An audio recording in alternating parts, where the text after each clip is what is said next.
just I guess to start this conversation, please tell us a little bit about your work. What's the your work has been related to some of the biochemical factors that play a role in meat and has an impact on other characteristics like tenderness, color.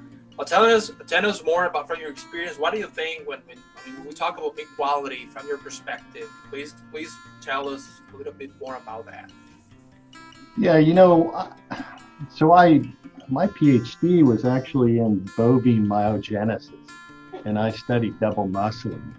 And after I got done at Purdue, and of course all three educations at Purdue, and being only 50 miles from the home farm, I really needed to snap the umbilical cord, for lack of a better term.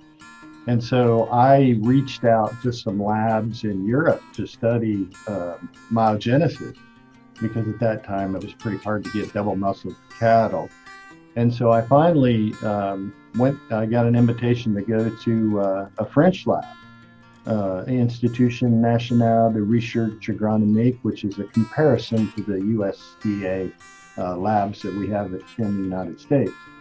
And when I was there and working on a study, they did a lot of what's called fiber typing. And fiber typing is essentially slicing the muscle really thinly and then identifying each cell, right? And whether it has what kind of energy metabolism, whether it uses glucose predominantly or whether it uses fat. And the proteins that are associated with those cells is really fascinating, because when you look at a picture of cross-section of muscle, it's absolutely impressive, because there's just different cell types there, and they stain differently, and it's really quite intriguing when you look at it. And I've came to realize that really meant that all muscle is not the same. We often just grab a piece of meat and we say the meat from this part of the animal is the same as from a different part. And it's actually not true at all. In fact, muscle is a collection of different cell types that metabolize energy differently, and they contract at different speeds. So for example, if you take chicken breast, for example, it is predominantly white muscle, right? And you can tell that from the color of it, because it doesn't have any pigment, right? Any pigment, the major pigment being myoglobin, which is similar to hemoglobin, which is red, that you see in blood. And so it doesn't have a lot of pigment in that tissue. As compare that to the thigh of a chicken, and the thigh has a lot more pigment in it, and consequently it functions differently. Well, the same can be said for beef, right?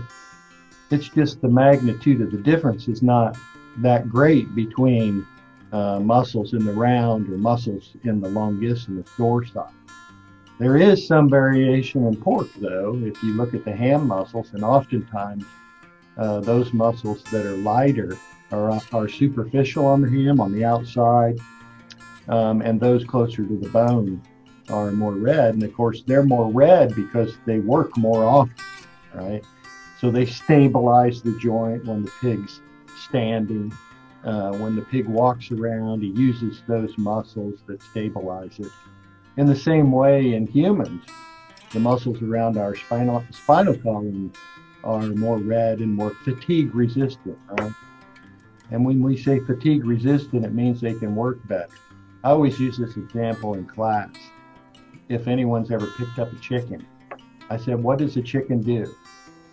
And the chicken beats the tar out of you with its wings for about 2 seconds. And then the wings flop back and it says, eat me, right? It's because they're fatigable. So the breast muscle is very fatigable. If you compare that to the thighs still work. But even compare that to duck breast, right?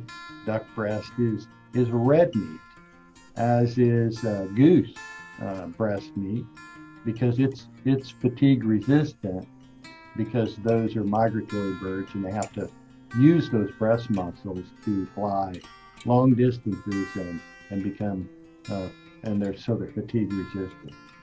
So this whole idea that the type of muscle is related to quality, I think is emerging in the literature.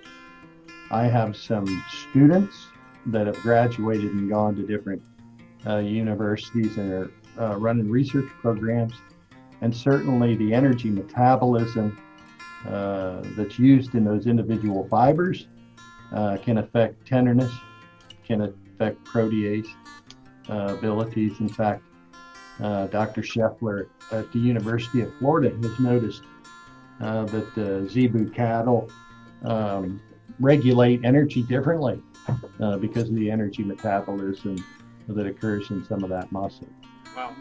And likewise, Solomon Matarne at Utah State, another one of my good students, has just shown that the type of myosin, and when I say myosin, that's the predominant muscle protein that makes cells work, is different in cattle that are more tender. So I think the data is emerging, especially in the beef, that it's related to tenderness and ultimate eating quality of beef.